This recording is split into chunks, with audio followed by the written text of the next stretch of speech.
ang si Marisa, kasama niya itong si Adelina at ang kanyang bagong bodyguard na si Abel.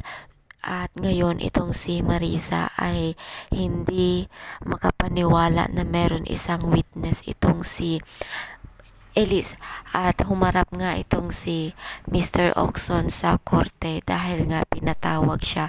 Nagsimula ang hidwaan sa pagitan ni Marisa at Elise sa korte sa pag-uumpisa ng paglabas ng witness na si Mr. Oxon.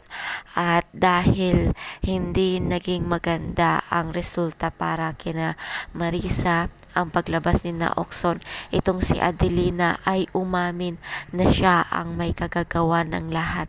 Inamin ni Adelina na siya ang may pakana ng lahat at siya ang puno ng mga plano.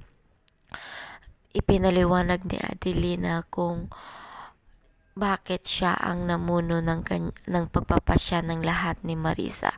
So si Marisa ay masyadong nasaktan at hindi makapaniwala sa ginawa ni Adelina na pag-amin at inako nito ang lahat ng kanyang kasalanan. Paglabas ng lahat sa korte, ang si Adelina at si Marisa ay nag-usap sa labas ng korte at tinanong ni Marisa kung bakit yun ginawa ni Adelina.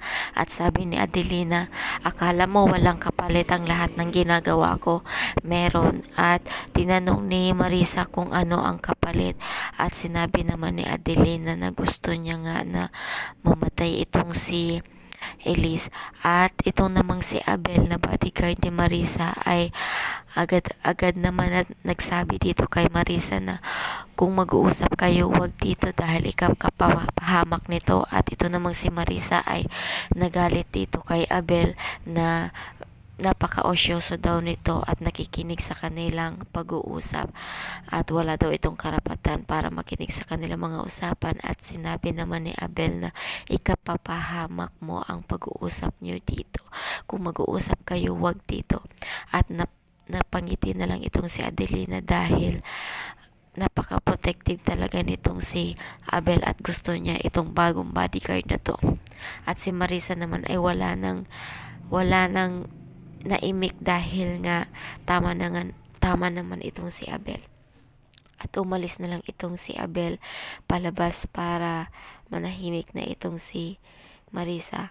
At pagkatapos itong si Marisa ay umuwi na sa kanilang bahay at nadatnan niyang nakaupo ito sa isang sulok itong si Blue at tinanong niya kung okay lang at sabi ni Blue ay malayo naman sa bituka at hindi pa yon alam ni Marisa na may nangyaring masama. At pinuntahan niya ang kanyang ina at may inamin itong si Lusing na dapat malaman ni Marisa at ibinigay ni Lusing ang sulat dito kay Marisa at nabasa ang nilalaman nito. At napaiyak na lang itong si Marisa dahil sa mga nalaman niya at kailangan daw niyang bawiin ang lahat ng para sa kanila.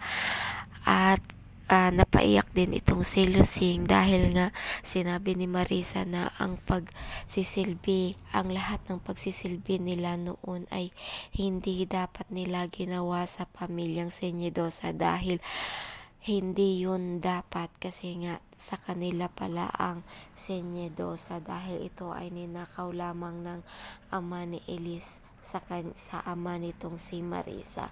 At napaiyak na lamang ang mag-ina.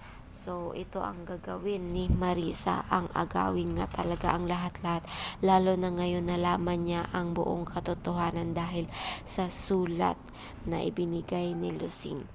At ngayon itong si Blue ay hindi na nakapagtiis dahil nga ipinakilala ni Marisa ang kanyang bagong bodyguard na si Abel at doon daw matutulog sa kanilang bahay para magbantay. At nagulat itong si Blue dahil hindi pa nga daw siya sapat para sa kanyang pagiging bodyguard at driver dahil nga handa niyang ibuwis ang kanyang buhay dahil nga may sugat siya dito sa may bandang kaliwa ng kanyang tiyan. At nagulat itong si Marisa at natakot para kay Blue. At dahil sa sugat na natamo ni Blue ay nagulat itong si Marisa, at dahil handa nitong isakripisyo ang buhay nito ay ginawang bodyguard ni Marisa itong si Blue para sa kanyang ina na si Lusing, dahil daw dumadami ang kanyang mga kaaway sa ngayon, kung kaya naman ibinigay ni Marisa itong si Blue para maging bodyguard ni